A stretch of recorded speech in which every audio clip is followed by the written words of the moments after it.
রাসূলুল্লাহ সাল্লাল্লাহু আলাইহি ওয়াসাল্লামের বয়স যখন ৩৫ বছর, সে সময় কুরাইশরা নতুন করে কাবা ঘর নির্মাণের কাজ শুরু করেন। এই উদ্যোগের কারণ ছিল এই যে কাবা ঘর মানুষের উচ্চতার চেয়ে সামান্য বেশি উচ্চতা বিশিষ্ট, চার দেয়ালে ঘেরা। ইসমাঈল আলাইহিস সালাতু ওয়াস সালামের সময় এইসব দেয়ালের উচ্চতা ছিল ৯ হাত এবং উপরে কোনো ছাদ ছিল না। এই অবস্থার সুযোগ নিয়ে কিছু দুর্বৃত্ত চোর ভেতরের সম্পদ চুরি করে। তাছাড়া নির্মাণের পর দীর্ঘকাল কেটে গেছে, ইমারত পুরনো হয়ে পড়েছিল এবং দেয়ালে ফাটল ধরেছিল। এদিকে সে বছর প্রবল প্লাবনও হয়েছিল। সেই প্লাবনের তোড় ছিল কাবা ঘরের দিকে। এসব কারণে কাবা ঘর যে কোনো সময় ধসে পড়ার আশঙ্কা ছিল। তাই কুরাইশরা কাবা ঘর নতুন করে নির্মাণের প্রয়োজনীয়তা অনুভব করলেন। এ পর্যায়ে কুরাইশরা সিদ্ধান্ত গ্রহণ করল যে কাবা ঘরের নির্মাণ কাজে শুধু বৈধ উপায়ে অর্জিত অর্থই ব্যবহার করা হবে। এসবের মধ্যে পতিতার উপার্জন, সুদের অর্থ এবং অন্যায়ভাবে গ্রহণ করা কোনো অর্থ সম্পদ ব্যবহার করা যাবে না। কাবা ঘর নতুন করে নির্মাণের জন্য পুরনো ইমারত ভেঙে ফেলার প্রয়োজন ছিল, কিন্তু কেউ সেই ঘর ভাঙার সাহস পাচ্ছিল না। অবশেষে ওয়ালিদ ইবনে মুগীরা মখজুমি প্রথমে ভাঙতে শুরু করল। সবাই যখন লক্ষ্য করল যে ওয়ালিদের উপর কোনো বিপদ আপতিত হয়নি, তখন সবাই ভাঙার কাজে অংশগ্রহণ করল। ইব্রাহিম আলাইহিস সালাতু ওয়াস সালাম নির্মিত অংশ ভাঙার পর নতুন করে নির্মাণ কাজ শুরু করল। নির্মাণ কাজে প্রত্যেক গোত্রের অংশ নির্ধারিত ছিল এবং প্রত্যেক গোত্র কাজ শুরু করল। বাকুম নামে এক রোমক স্থপতি নির্মাণ কাজ তদারক করছিলেন। ইমারত যখন হাজরে আসওয়াদ পর্যন্ত উঁচু হল, তখন এক বিপদ দেখা দিল। এই পবিত্র পাথরকে কে স্থাপন করবে? এটা ছিল একটা পবিত্র বৈশিষ্ট্যমণ্ডিত কাজ। ৪-৫ দিন যাবৎ এই ঝগড়া চলতে থাকলো, কে এই পাথরটাকে স্থাপন করবে। এই ঝগড়া মারাত্মক রূপ ধারণ করল যে খুন খারাপি হয়ে যাবার আশঙ্কা দেখা দিল। আবু উমাইয়া মাখজুমি এই বিপদ ফয়সালার একটা উপায় এভাবে বের করলেন যে আগামীকাল প্রত্যুষে মসজিদে হারামের দরজা দিয়ে যিনি প্রথমে প্রবেশ করবেন তার ফয়সালায় সবাই মেনে নেবে। এই প্রস্তাব সবাই গ্রহণ করল। পরদিন প্রত্যুষে রাসূলুল্লাহ সাল্লাল্লাহু আলাইহি ওয়াসাল্লাম সর্বপ্রথম কাবা ঘরে প্রবেশ করলেন।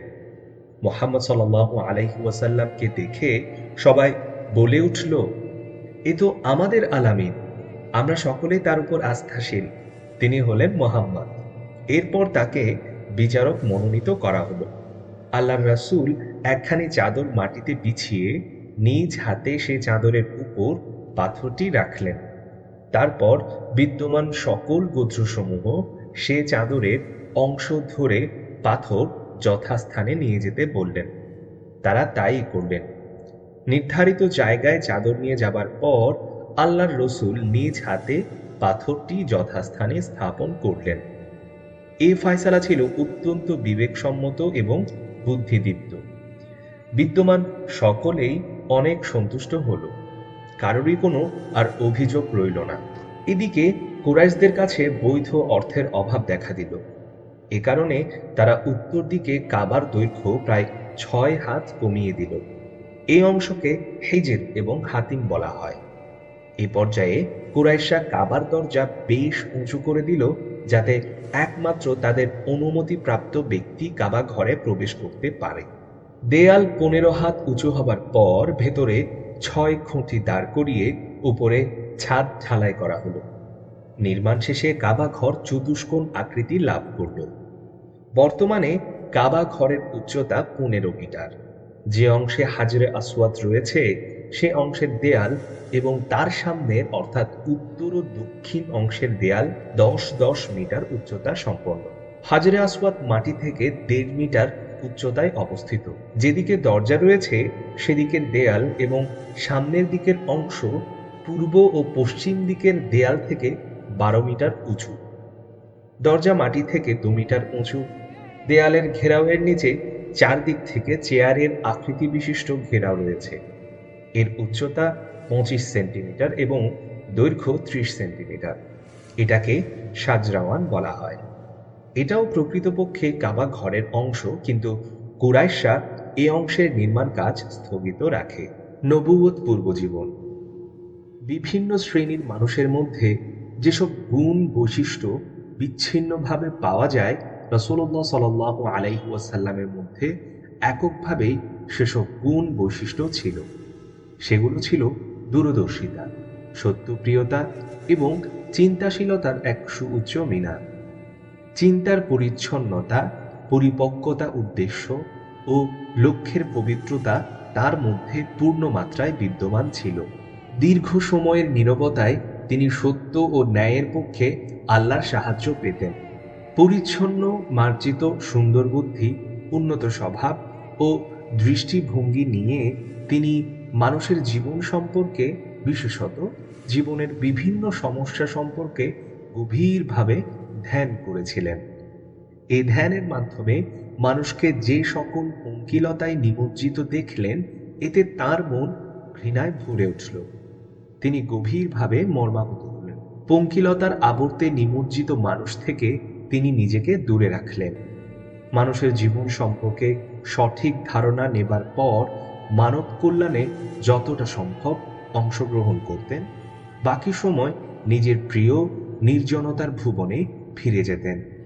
তিনি কখনো মদ স্পর্শ করেননি। আস্তানার জবাই করা পশুর গোশত খাননি। মূর্তির জন্য আয়োজিত উৎসব, মেলা ইত্যাদি কখনোই অংশগ্রহণ করেননি। শুরু থেকে তিনি মূর্তি নামের বাতিল উপাস্যদের অত্যন্ত ঘৃণা করতেন। এত বেশি ঘৃণা তার অন্য কিছুর প্রতি ছিল না। লাত এবং উজ্জার নামে শপথও তিনি সহ্য করতে পারতেন না। তাকদীর তার উপর হেফাজতের ছায়া ফেলে রেখেছিল, এতে কোনো সন্দেহ নেই।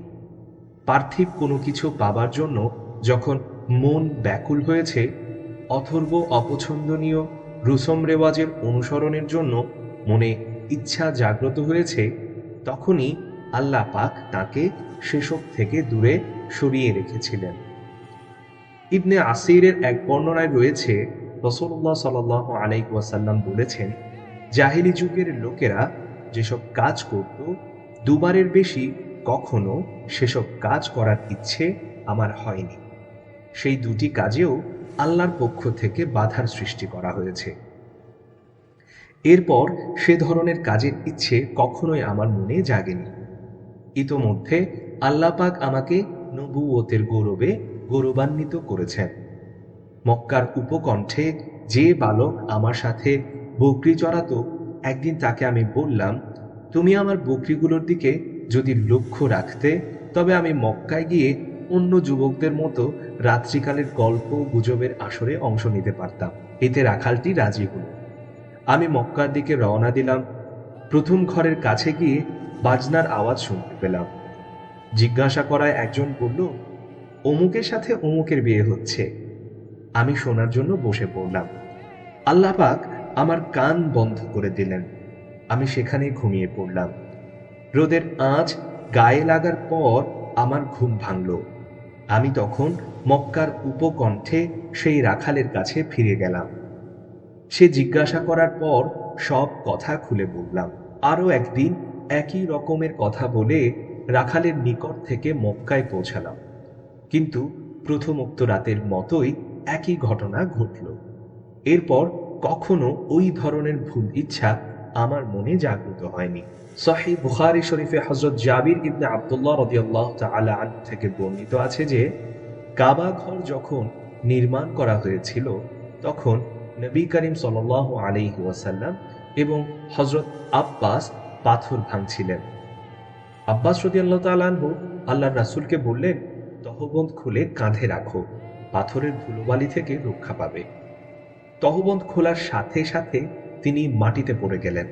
তারপর আকাশের প্রতি তাকালেন এবং বেহুশ হয়ে গেলেন। খানিক পরেই হুঁশ ফিরে এলে বললেন, আমার তহবন্ত, আমার তহবন্ত।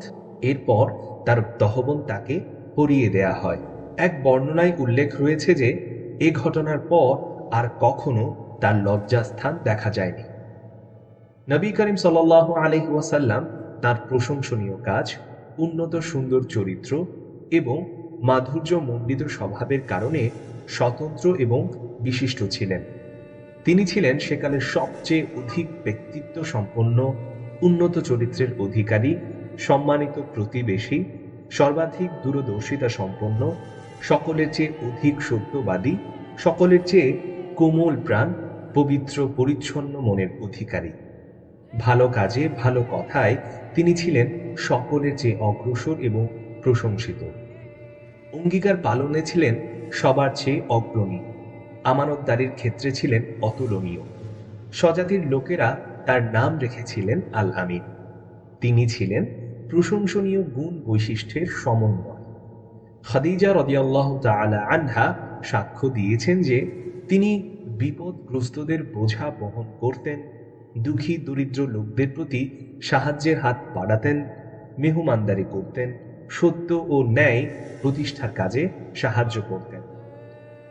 আল্লাহ তাআলা তার রসূলকে ওহী পাঠিয়ে বললেন, হে কম্বল আবৃত মুহাম্মদ, ওঠো, তোমার শয্যা ছেড়ে দুনিয়ার মানুষদের ঈমান না আনার পরিণাম সম্পর্কে সাবধান করো এবং তুমি নিজে তোমার মালিকের মাহাত্ম্য বর্ণনা করো।